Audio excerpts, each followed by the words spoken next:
supaya kamu ada kekuatan. 2, 3.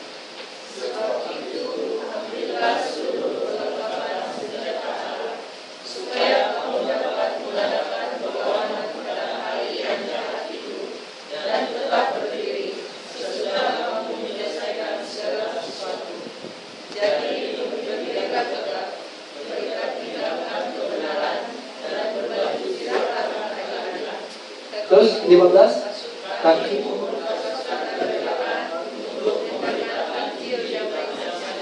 Stop sampai situ. Kalau membaca terus pun boleh, tidak dihukum juga tanpa berkat. Dia bilang apa yang di sini?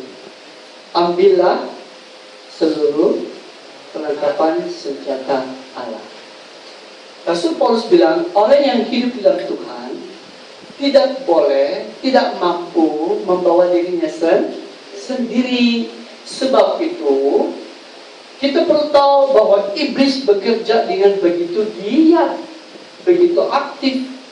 Dia makin arif, dia makin pintar mencipta iklan-iklan yang menarik agar kita keluar dari status kita ini, agar kita tidak mengalami kasih karunia Allah.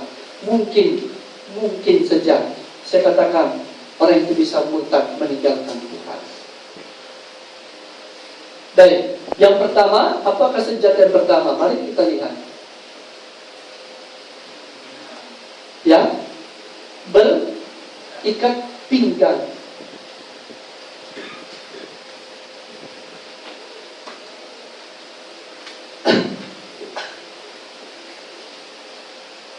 Ikat pinggang kebenaran.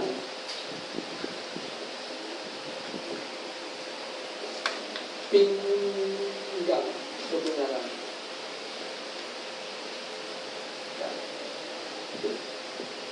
Ikat pinggang kebenaran. Yang kedua apa? Oh, bagaimana? Baju zirat.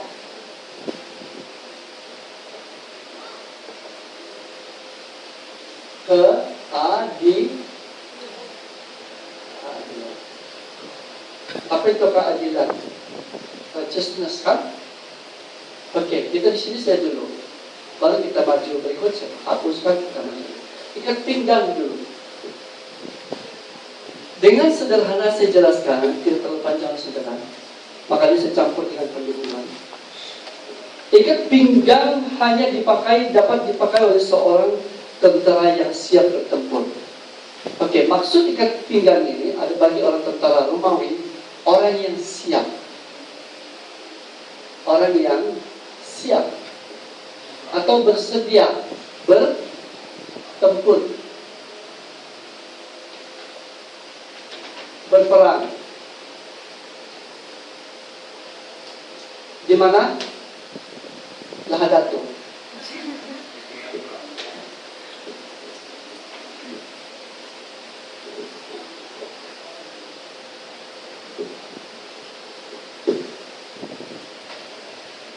Orang yang tidak siap bertempur, ini lebih sederhana sudah saya jelaskan.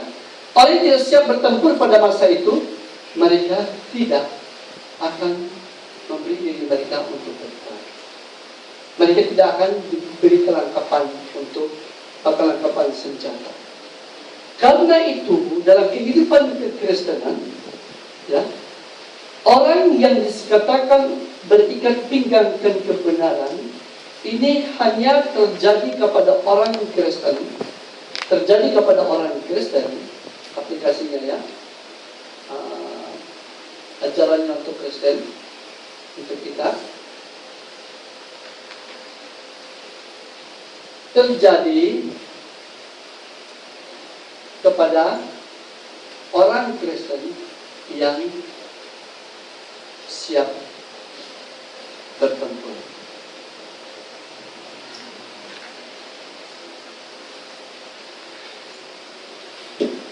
Siapakah orang yang siap bertempur ini? Orang yang berada di dalam, siapakah dia? Yang berada di dalam kebenaran dan seterusnya. Tadi dijelaskan kita adalah orang Kristen. Orang Kristen yang di sini, bukan di sini, yang dalam kerjaan Allah itu, orang ini adalah orang yang sebenarnya sudah dirubah statusnya, orang yang dilengkapi Tuhan dengan kebenaran. Dan seorang yang memiliki kebenaran tidak mungkin tidak mau bertempur. Kalau ada orang Kristen di sini yang tidak mau bertempur, yang tidak siap berjuang, memperjuangkan iman Kristennya, dia berada di sini mungkin belum terima Yesus. Sebab gairah hidup spiritual seseorang itu pasti ada untuk hal-hal yang mulia, untuk melakukan hal-hal yang baik, yang mendatangkan kebaikan bagi dia, pasti ada. Sebab kebenaran ada dalam diri dia. Di sini saya ingin katakan, buah Roh Kudus itu adalah ini. Orang Kristen yang di dalam Tuhan ada buah-buah kebenaran dalam hidupnya. Ketika dia melakukan firman Tuhan, yang keluar dari hidupnya adalah tindakan-tindakan ilahi, tindakan-tindakan Tuhan di dalam hidup orang itu.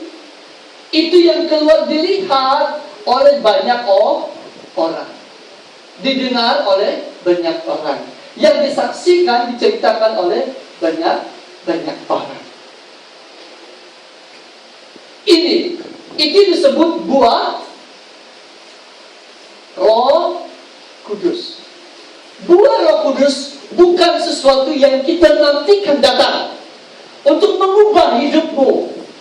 Bukan sesuatu yang kita harapkan. Kita berdoa, oh buah Roh Kudus terjadi ya. Tidak. Buah Roh Kudus itu adalah kebenaran Allah, firman Allah yang sudah memerdekakan kita, yang sudah bebaskan kita, yang sudah melepaskan kita dari kekuatan itu yang hidup keluar dari kehidupan kita.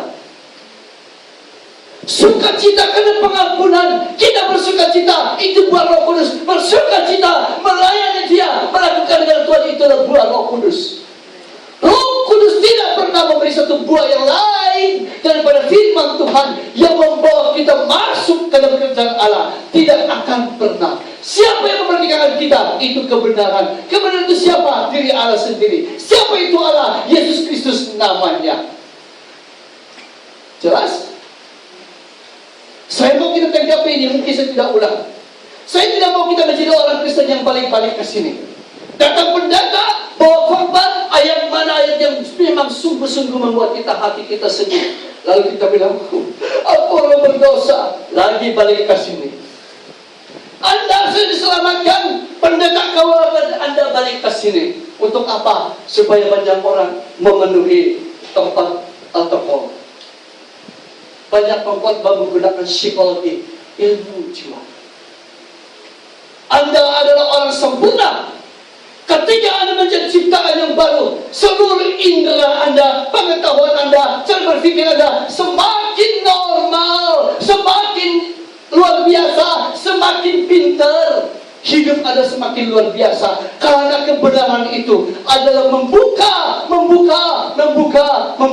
Sehingga apa yang tidak dapat dilihat oleh manusia, yang tidak dapat didengar oleh siapa-siapa, tetapi Anda dapat melihatnya, Anda dapat menjamanya, Anda memilikinya, Anda dapat mengungkapkannya.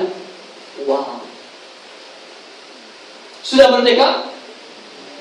Kenapa masih dibodoh-bodohkan? Jangan timbul dia pendeta karena pendetanya panjang jambul. Dari Afrika, dari Amerika, dari Korea. Karena mereka ada terkenal dengan wibawa surgawi. Begitu dari Indonesia. Maaf, belum tentu mereka berbicara tepat seperti yang saya cakap hari ini. Saya membimbing Anda mengerti siapa engkau sebenarnya. Supaya Anda hidup dengan damai sejahtera. Sakit-sakitnya hidup rohani saya di sini. Jahat-jahatnya saya tetap anak Tuhan.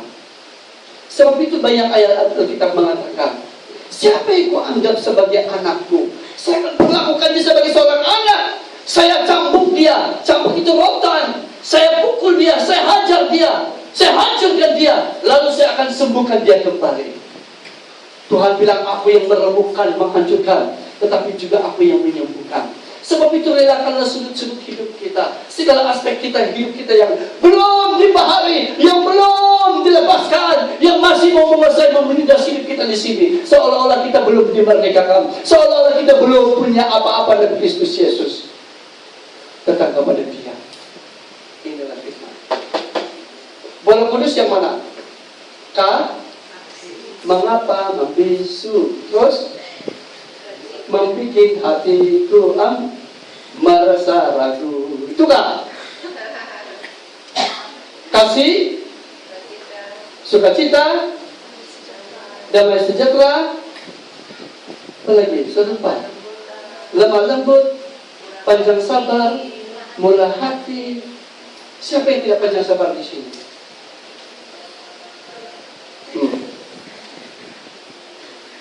Siapa yang pernah tidak sabar? Kita semua pernah tidak sabar. Tidak sabar menunggu. Orang bilang menunggu itu suatu penderitaan. Menunggu khotbah berakhir adalah suatu penderitaan. Tapi bagi saya menunggu adalah suatu kebahagiaan bagi saya. Percayalah. Karena tidak semua orang dapat melakukannya. Karena Yesus senantiasa menunggu saya. Itu yang saya belajar. Dalam hidup saya, apa yang saya belajar dari Tuhan, Tuhan Yesus senantiasa sabar dengan kehidupan saya yang pandai berubah setiap waktu. Lalu Tuhan menuntun saya, mengajar saya dalam keadaan saya yang hancur sekalipun. Tuhan terus angkat balik. Dia sabar. Sebab dia sudah punya target hidup. Dia sudah memilih kita. Dia sudah miliknya. Dia tidak pernah berhenti melihat sudut dari mana dia boleh masuk. Membuat engkau sadar. Membuat saya sadar. Lebih sadar lagi. Ini saya belajar. Yesus tidak pernah berhenti berdiri di muka pintu hati saya. Dia adalah lemah lembut, rendah hati. Orang yang rendah hati sudah bisa menunggu. Maaf, orang yang tidak sabar menunggu, mungkin ada ciri-ciri tidak rendah hati. Yesus menanti kita siang dan malam untuk kembali dari kepada Dia. Karena itu, buanglah bahasa itu. Buanglah bahasa dunia berkata, penantian adalah suatu penderitaan. Sebab bagi orang percaya, menunggu Tuhan sampai datang bukanlah penderitaan, tapi suatu sukacita. Makin panjang masa Tuhan buat kita, makin lambat Dia datang, makin banyak perbuatan yang Tuhan Yesus sudah lakukan. Kita dapatlah lakukan. Yohanes pasal 14 ayat 12. Yang tidak tahu ayat ini baca.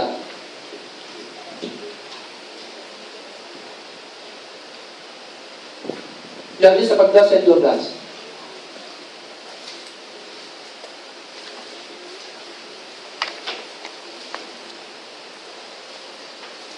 Yohanes 14 ayat 12. John chapter 14 verse 12.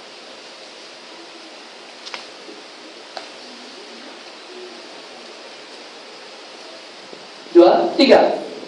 Sesungguhnya aku berkata kepadamu, siapa saja yang percaya kepadaku, ia akan melakukan juga pekerjaan-pekerjaan yang aku lakukan, bahkan pekerjaan-pekerjaan yang lebih besar daripada itu, sebab aku pergi kepada Bapa. Ya, siapa saja, orang pandai, orang bodoh, orang sederhana, orang kaya, orang miskin, orang terkenal atau tidak terkenal, semua ini dapat melakukan perkara yang satu. Karena apa? Yesus yang mengerjakannya di dalam orang ini. Seperti kesaksian Cikiduni tadi.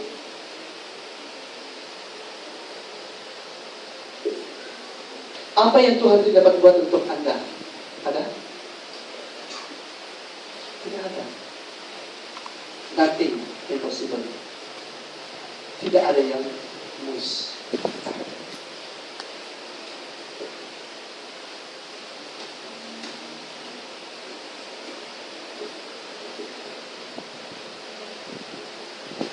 Orang Kristen adalah orang yang memiliki kebenaran. Orang yang beragama kebenaran adalah orang yang siap untuk bertempur.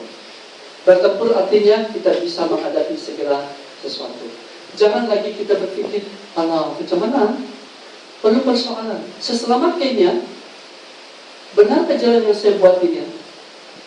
Agama saya betulkah? Kalau kita yang bilang, agama saya betulkah? Saya katakan, Bisa saja betul, bisa saja salah. Tapi kalau katakan, Yesus itu betul juru selamat saya katakan tidak pernah salah. Amin. Gerejamu bisa salah, organisasimu bisa salah, bisa masuk lungkar, tapi pribadi Allah tidak pernah salah. Banyak pernah menjadi sesat karena gereja, banyak pernah berbusuk karena gereja, banyak suami istri bercerai karena gereja, bertengkar karena gereja. Banyak masalah karena gereja, termasuk hari ini. Amin. Tapi jika semua orang memandang kepada Yesus, dia bisa pakai nama gereja dia. Tuhan bilang, kau dari gereja mana? Tidak. Yesus hanya melihat baik-baik di hati orang itu. Yesus hanya melihat kesatuan, kesamaan dia.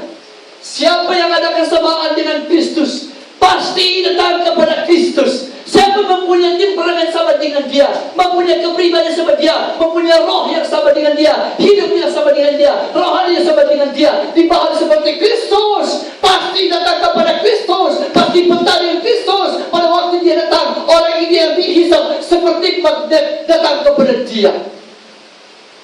Tapi orang yang tidak ada kesamaan Kristus tidak akan pernah naik seperti itu. Dia tunggu, kutunggu dan menunggu kabar darimu Yesus. Orang sudah naik, sudah dia menunggu. Sekali dia buka mata, apa yang terjadi? Dia berada dilemparkan tempat alam maut. Ada magnet hidupmu? Engkau telah menjadi serupa dengan Kristus dengan ini. Kalau sudah ada ini, jalan saja di KK ini. Katakan, semuanya ada di KK, surga ada di KK. Kenapa? Karena surga itu ada pada saya. Saya tidak takut dengan persaingan bisnis, persaingan pendidikan, masa depan. Saya tidak takut. Sebab apa? Tuhan berjalan denganku. Saya perlu tahu. Saya sudah tahu dengan siapa saya berjalan, kepada siapa saya berjalan. Yes. Saya di dalam dia di dalam aku. Amin. Jangan simpan di sini saja, tapi pastikan seluruh hidupmu dipimpin oleh kebenaran ini. Berikatkan. Itu hanya usir setan. Ada setan di mana? Oh, ada setan di rumah siapa? Oh, dalam nama Yesus. Oh, rapi dengan air ini, air suci lagi. Minyak lagi didoakan. Tidak, setan yang takut tuh. Yang setan takut adalah dirimu sendiri. Yang ada Yesus, yang di dalam Yesus adalah kebenaran. Saya pernah berdoa untuk orang yang dirasuk setan banyak sekali dan disembuhkan Tuhan. Bukan satu kali kumpul banyak-banyak, ada yang hilang gitu, bukan, tidak. Saya pergi ke pelayanan, ada yang dirasuk, saya doakan Tuhan lepaskan. Ada yang buta, saya doakan dapat melihat. Ada yang tuli sejak lahirnya, saya doakan dapat mendengar. Ada yang lumpuh paralysis sudah 16 tahun, saya doakan dapat berjalan. Ada yang dirasuk setan, mamanya katakan gila, tidak bisa lagi, tidak bisa diurus. Saya katakan dalam nama Yesus, orang Nazaret itu, setan dia keluar, orang yang dilepaskan. Ada jimat saya? Ada. Namanya Yesus. Ada jimat saudara? Namanya siapa itu Yesus? Allah. Tuhan yang mencipta langit bumi dan segala isi. Tuhan tidak terikat lagi pada gereja. Tuhan tidak terikat lagi kepada segala persembahan bentuk apa yang kita buat. Ya, ingat ya. Saya ingin Anda jelaskan jelas di sini betul-betul. Ya. Jadi itu ikat pinggang kamu. Di mana-mana pakailah kebenaran itu. Bertempurlah. Ada bidat-bidat Kristen, ajaran sesat yang mengganggu pikiranmu, jangan izinkan. Ingat kebenaran Anda sudah. Kalau dibilang, oh menurut saya ajaran gereja kami dengan bagus-bagus. Kalau dibilang ajaran gereja dia, ajaran organisasi dia dengan baik-baik. Ajaran Alkitab dia, ajaran agama dia dengan baik-baik. Itu memang menyimpang. Yesus memberi iman kepadamu pada saat hari ini. Iman itu mengalahkan sesuatu. Nanti kita akan belajar pada berikutnya. Tidak hari ini. Saya akan berhenti di sini. Sebab saya mau semuanya dapat jelas untuk kalian semua. Ya, ini saja pun cukup saya yakin. Apa persoalannya? Apa tidak bisa? Ingat balik, saya ada dalam Yesus. Wah, saya ada dalam otoriti Tuhan. Tuhan tahu saya adalah debu yang tidak berdaya, dan Dia tahu memenuhi apapun yang saya perlukan. Karena itu jangan mengandalkan kekuatanmu sendiri. Datang kepada Dia. Tuhan tidak pernah memandang hina kita siapa. Penjahat kayak kau kemarin, tapi kau datang sama Dia hari ini, Dia katakan marilah kepada anakku. Belajar kepadaku. Relakan diri kita dibentuk oleh Tuhan, dibimbing Dia seterusnya hidupmu. Jangan kerja sendiri, sakit, rugi. Lama jadi orang Kristen tidak dapat apa-apa. Ya? Gimana? Siap tempur? Amin? Oke. Lakukan firman. Anda sudah punya ini. Anda sudah punya buah ini dalam hidupmu. Tinggal Anda relakan buah itu bertumbuh dalam hidupmu. Biar buah kebenaran itu memimpin hati, pikiran, jiwa, semuanya agar kita dapat melakukan segala sesuatu. Itulah Rasul Paulus bilang, Allah turut campur dalam segala sesuatu, campur tangan dalam segala perkara hidup kita. Ya, campur tangan Tuhan itu apa? Ada inilah kebenarannya. Kebenaran itu dari hidup kita itu benih ilahi. Dia yang memimpin kita, Dia yang mengerjakannya. Bukan karena kita berdoa, maka datang Tuhan, kerjakan ini. Oh, dengan tangan perkasa, berapi-api, berasap-asap, sejuk-sejuk, panas-panas. Bukan. Tidak ada di sini. Jelas? Jangan menantikan yang panas. Kalau itu air panas, betul-betul jadi apa Anda? Melecur. Habis ini kembang, isu sana sini. Kalau tidak dicucuk, airnya keluar, dia tidak akan kembali normal. Hati-hati dengan khotbah yang hebat, yang penuh gairah nafsu daging. Itu akan menimbulkan banyak bisu dalam hidupmu. Bolehkah kita berdoa? Kalau ada pertanyaan, tolong tulis pertanyaan Anda, masuk ke dalam kotak pertanyaan di sini. Sebab kita ada masa kelas ibadah seperti ini menjawab semua pertanyaan. Di mana itu kotak pertanyaan? Ambil saja, simpan saja. Simpan taruh di belakang. Kalau ada pertanyaan simpan mana? Ada hari nanti minggu saya akan beritahu 1 bulan sebelumnya saya beritahu ataupun 2 minggu sebelumnya saya beritahu. Minggu ini kita menjawab semua pertanyaan. Tanya. Beri kita berdoa. Tuhan, kami sudah belajar firman-Mu. Hati kami sangat bersuka cita. Kami orang yang jahat, kami orang yang lemah, orang yang jatuh bangun. Kami orang yang tidak kuat iman. Tetapi namun Tuhan tetap sayang kepada kami. Bukan karena kami boleh berbuat baik, maka Tuhan terima kami. Bukan karena kami berhasil berbuat sesuatu, Tuhan terima kami. Tuhan menerima kami seadanya kami. Ketika kami diterima oleh Tuhan, pasti perbuatan-perbuatan baik kami menjadi perkara yang sangat mulia di mata Tuhan. Setelah kami menjadi anak Tuhan, menjadi orang percaya, pasti perbuatan-perbuatan baik kami itu diberkati Tuhan, menjadi perkara yang mendatangkan kenikmatan yang baru dalam hidup kami. Rasa kebanggaan dan sukacita, dan kami mengalami bagaimana Tuhan bermurah hati kepada kami juga. Tuhan Yesus, terima kasih karena Tuhan mengajar kepada kami pada hari ini melalui hamba-Mu ini. Tuhan, tolonglah kami semua, jangan seorang pun keluar percuma, tapi kami semua keluar dengan ikat pinggang yang hebat ini. Karena kami telah memiliki kebenaran itu, sehingga kami memiliki kerelaan dipakai Tuhan, kerelaan dibentuk Tuhan, kerelaan melakukan apa saja yang Tuhan perintahkan. Karena kerelaan itu, maka Tuhan menggenapi firman-Mu dari Yohanes 14 ayat 12. Kami melakukan perbuatan-perbuatan, pekerjaan-pekerjaan yang Yesus lakukan. Bahkan lebih banyak daripada itu yang Tuhan janjikan.